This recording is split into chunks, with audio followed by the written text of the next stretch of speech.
இலங்கை தீவில் காலங்காலமாக தொடர் இன அழிப்புக்கு உள்ளாக்கப்பட்டு வரும் தமிழர்கள் 2009 நடந்த இறுதிப் போரில் வார்த்தைகளில் வடிக்க முடியாத துன்பத்தை அனுபவித்து இன அழிப்புக்கு உள்ளாக்கப்பட்டனர்.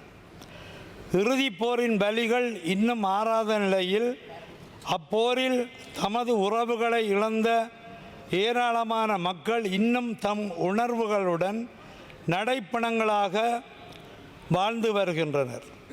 தம்மை யாராவது காப்பாற்ற மாட்டார்களா என்ற ஏக்கத்தில் சின்னஞ்சிறியவர்கள் முதல் பெரியவர்கள் வரை ஏங்கி தவித்த நிலை, பசி பசி என்று குழந்தைகள் அழுதபோது செய்வதறியாத நிலையில் பெற்றோர் கலங்கிய அவல நிலை, பதுங்கு குழியை விட்டு வெளியே வந்தால் தப்ப முடியாது என்று எண்ணி பதுங்கு குழிகளுக்குள்ளேயே தங்கியிருந்த நேரம், அதற்குள்ளேயும் குண்டுகள் விழுந்து உறவுகள் மடிந்தபோது உயிரிழந்த தமது உறவுகளை கூட புதைப்பதற்கு இயலாமல் உடலங்களை விட்டு ஓடிய நிலைமை ஆகியவற்றை எண்ணி பாருங்கள்.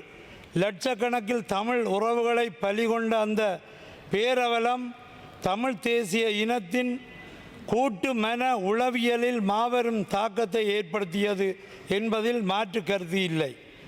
இந்த நிலையில் அங்கு உறவுகளை இழந்து தற்போது வாழ்ந்து வருகின்ற மக்கள் தம் உறவுகளை நினைவு கூறுவதற்கு அங்கீகரிக்கப்பட்ட ஒரு நினைவிடம் தேவை என்பதை அங்குள்ள மக்கள் ஆதங்கத்துடன் கூறி வருகின்றனர்.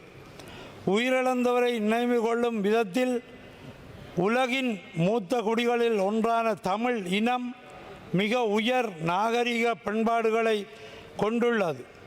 எம் இன வரலாற்றில் மிக அதிகமான மக்கள் உயிரிழந்த எம் உறவுகளை நினைவு கூற ஒரு நினைவு ஆலயம் அமைக்கப்பட வேண்டியது மிகவும் அவசியமானது.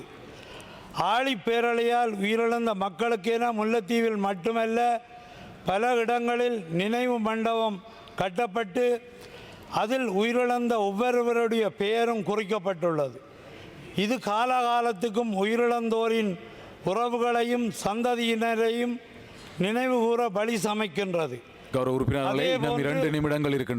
முள்ளிவாய்க்கால் பேரவலத்தின் நினைவாக கட்டப்படும் ஆலயத்தின் உயிரிழந்தோரின் பெயர்கள் பொறிக்கப்படுவது தத்தமது உறவுகளை காலகாலத்துக்கும் அவர்களின் சந்ததிகள் நினைவு கூற வசதியாக இருக்கும்.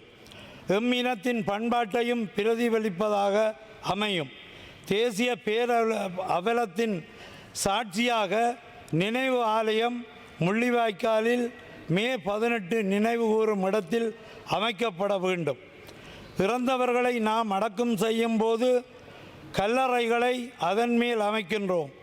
அந்த கல்லறைகளில் சம்பந்தப்பட்ட உறவுகள் நினைவு தினங்களில் பால் தெளித்து படையல்கள் செய்து படைத்து பூக்கள் சொரிந்து தீபங்கள் ஏற்றி தங்களுடைய மனக்கவலையை உள்ளத்திலிருந்து வெளிப்படுத்தி அழுது ஆற்றுகின்ற அந்த நிலைக்கு எமது மக்களையும் ஈடுபடுவதற்கு ஒரு நினைவு ஆலயம் அமைப்பதற்கு எமது மக்களுக்கு அனுமதி தாருங்கள்.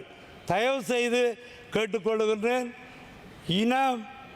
இன ரீதியான செயல்பாடுகளை வெளிப்படுத்தாமல், இன பாகுபாடு காட்டாமல் வெளிப்படுத்தி வரும் தற்போதைய அரசாங்கமானது நாம் முள்ளிவாய்க்காலில் ஒரு நினைவு ஆலயம் அமைப்பதற்கு அனுமதி தாருங்கள் என்றுதான் உங்களை கேட்டுக்கொள்கின்றேன்.